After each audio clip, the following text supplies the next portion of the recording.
naturally put that in the movie, it's kind of like a relief for those people who are kind of like freaking out about the movie, and then there's like a comedic relief. So I thought that was really smart. Yeah. The cinematography too was really cool. I liked the actual set of the house or whatever.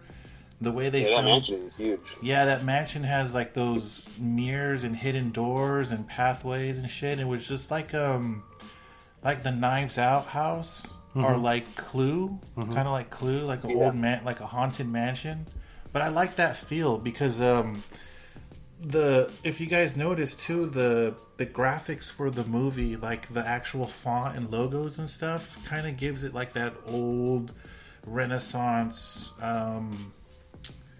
like throwback to like almost like a Royal Tenenbaum's house, you know? Yeah, even the score and everything is kind of hinting at like classical, especially because you have to.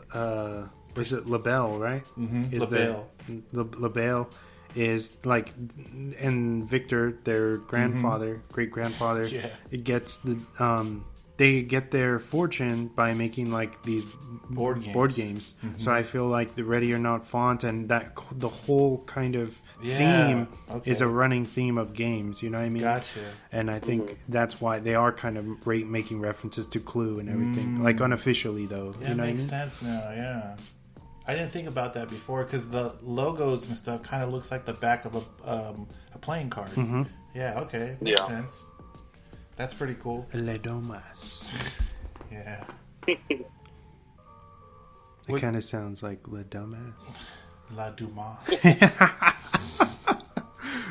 What were you going to say? How many times have you seen this, Wesley? Like 4 times now? 5? Yeah, I mean, I watch this every time. I'll like forget about it for a while, and then I'll be like, "Oh yeah, like let me check this out," and I go back because obviously Samara Weaving, she only has like a handful of films, maybe like 5 or 6, you know. And this is definitely a standout one for her because she's not usually the protagonist. She's more of an antagonist and everything else, or like a supporting character. But this one, she's like the shining main character. She's a badass in this film. Yeah. Like she's almost like the one, like she's the You can real see bride. the growth of her character. Yeah. Yeah, especially because this is her latest film, right? So we kind of already know, or no? Is it? No. She did the new Bill and Ted Face the Music. Well, to me, when I saw her, I can already see her reputation of like being a badass in the movie, you know. So well, now she's in the new Snake Eyes G.I. Joe. She is. Yeah, I didn't know that. Yeah. making moves, man, making moves. That's my girl. Anyways, but yeah, I've seen this. I've seen this a lot of times, but it's always, of course, there's a lot of little hidden things to where you're gonna find something new, or some nuances or something that you never noticed before, and it's a movie that really is fun, or you have a lot of fun watching it. You know what I mean? And it's kind of weird how it's like hokey, but in like all the great ways. You know what I mean? How you would want it to. At least for me and my film taste, I'm like, yeah, this is. They pulled off some magic doing this like now, like in a modern setting. yeah, You know, it seems very practical, like it would really happen. But also, I wanted to say those people, it's almost like a reflection how they were so down to do anything to be rich, to do anything to be famous, and have everything that they have. apparently, yeah. Yeah, like when they witnessed the maids getting accidentally murdered. They're already desensitized. Yeah, like they they're didn't even just- give a shit. They were like, "Oh, she was, such and such She was favorite my one." favorite. Yeah, that was my favorite. Like, what the fuck? And they just dispose of the bodies. Yeah, dude. And then he flips a coin. It's like heads or tails. So it's like all of that little comedic relief kind of gives you like a sense of like this is a funny movie, but it's also good, and it gives you all of these emotions. But the family was down as fuck for them to be how you say, like, they were ready just to kill somebody. Didn't matter who they were. This was like my family's wife we're gonna kill, where they had a bone-a-thon Well, for a month. that's like Adam Brody's character or Daniel when he tells his wife, he's like, she is too good for us, and then he's talking to his wife, and he's like, you had no problem, like you didn't hesitate 1 second when you signed, when you sold your soul away, like you did not care.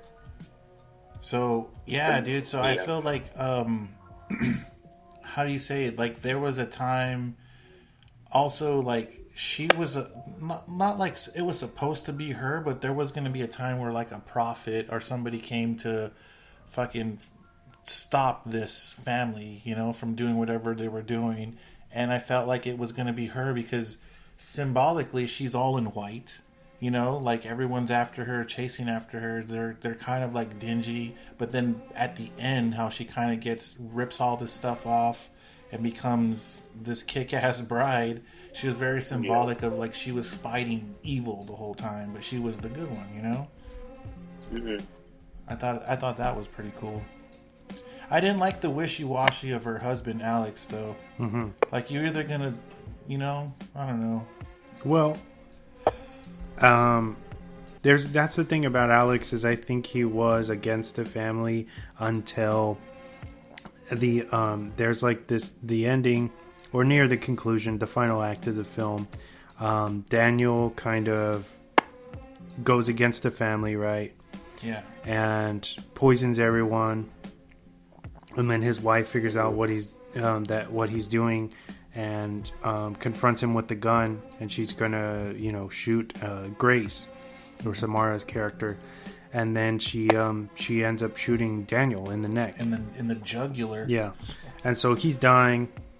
Then the wife gets pistol whipped by Grace, and then just shortly after, while she's assaulting the mother, Alex comes in, and I'm feeling like Alex assumed that she killed everyone, like that she killed Daniel too. You know what I mean? Out of self-defense. And when he loses Daniel, it's like a gear switches in his head. Because that's his brother, right? Yeah, where he's. Yeah. I feel like Daniel was the one that was keeping him grounded in the way of trying to be a good guy. Mm-hmm. So when his brother passes away, he's like, well, fuck it. He starts doubting everything. Like, yeah, you're not gonna, Grace isn't gonna stay with me when this is all over anyway. So why not just sacrifice her? And he kind of like turns. I feel like he turns on her at that time.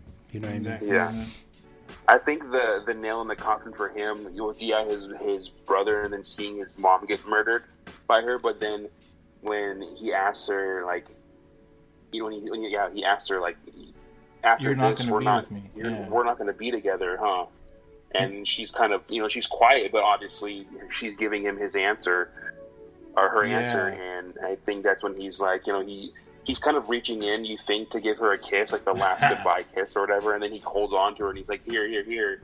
And then, like you said, Daniel was kind of like his drunk Jiminy Cricket, kind of like his conscience almost kind of fading away, getting killed. So was Daniel the kid in the beginning who ratted out the uncle? I think Daniel was the one who saw everyone get killed. Okay. Because that's why he has a drinking problem. Yeah, and he puts Alex in the closet. In the closet, so he didn't see anything. Yeah, okay, for sure. That's really crazy. Daniel, you can just tell how like that. I would say probably that moment had just like ruined his life, because from then on he's kind of like he's an alcoholic. That's the way he copes with it. Gets his coping mechanism. He hates his family. He even tells Grace like you're too good for our family. Like, you can leave. Like, you can get out of here now. Before the wedding, like, you should go. Like, respectfully. Like, you're not, or you're better than this family. Get out of here.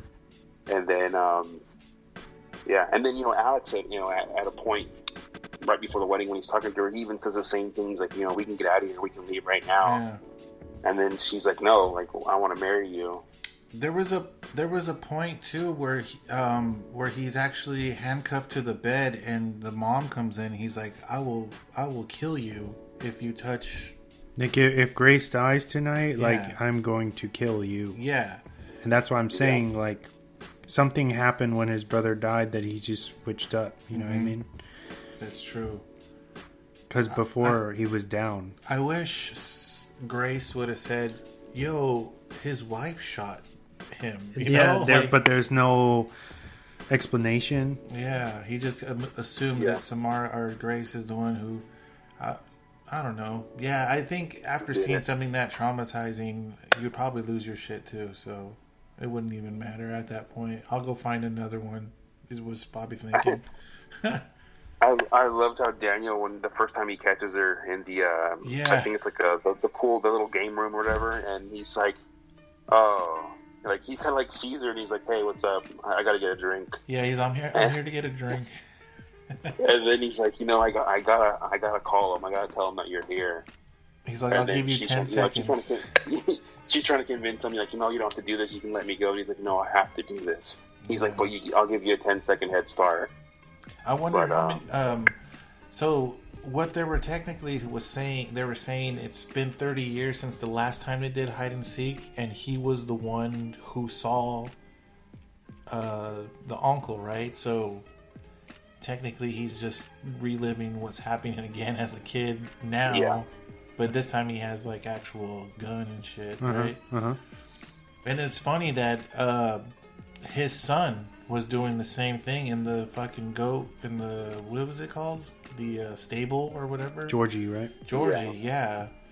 He did the same thing, and then he was like, I saw her and I shot her. He's like, why would you do that? Yeah, holy shit. When he shoots Grace through the hand and it goes clean through her hand. When she's just like, awesome. trying to console him, oh, what are you doing out here? Yeah. And then she knocks him the fuck out, dude. Like, right cross, dude. It was going cold. Yeah, I was telling Wes, dude, if that was me and the little fucker shot me in my hand and I knocked him out, I would have went over there and stomped his face out, too. Like, I would have killed him. Yeah. Like, I wouldn't have stopped. Or you said you throw him in the pit? Yeah, and then I was like, I'd throw him in the pit, dude, in the fucking goat pit. Yeah. Speaking of, dude, the part where she puts her shot hand through the nail through the nail to pull herself up. Oh my god, that was... Let's give some kind of backstory to that. So, when she goes out to the stable... She gets confronted by Georgie. Georgie shoots her in the hand. She punches him, knocks him out. But then he's in one of the stalls, and a goat kind of jumps at her, scares her. She falls back. That was a double. She falls back into this through this like cellar-looking door that has just rotting corpse carcasses with flies and maggots and everything, grossness. And then we can see the uncle who was shot. Yeah. With those bows and arrows, they threw them down there too. That I think Wesley's first question was, "You think it smells down there?" Not down there, but I'm like, wouldn't that smell travel throughout the whole stable? Dude. Especially since they broke the wooden thing. She broke the wooden thing for sure. Dude. That was probably the most disgusting thing I've ever seen. Like. I was just playing scenarios. I'm like, what the fuck would I do if I was down there? She immediately throws up. Yeah, I do the same thing. She turns over, throws up, because it's like, what can you do in that moment? Because you're like, have to register what's happening, right? Because you fall through this place you have no idea is even there. And she's in a dress. Yeah, and you're in a white wedding dress. That's so much, dude. That's disgusting. Which I think that's my favorite. How Samara looks and how she consistently looks throughout this whole thing. She's wearing essentially the same thing is my favorite part, or I should say my favorite costume of this film. Yeah. Yeah, we kept on saying it would be a good cosplay, but definitely one of my favorite parts is when she's down there, and I immediately thought, because she threw up a lot, right? It's like, how the fuck she's really throwing up, dude. Maybe she got grossed out being down there. There's no way that stuff was real. I hope not. I can make myself throw up. But anyways, who were your guys' favorite characters, dude? You already know mine. For me, I think it's pretty obvious. Like Samara isn't obvious, but for me, I already talked about him. I think Adam Brody was hilarious in this, and I think I don't know. I think he kills it every time he's in a scene. So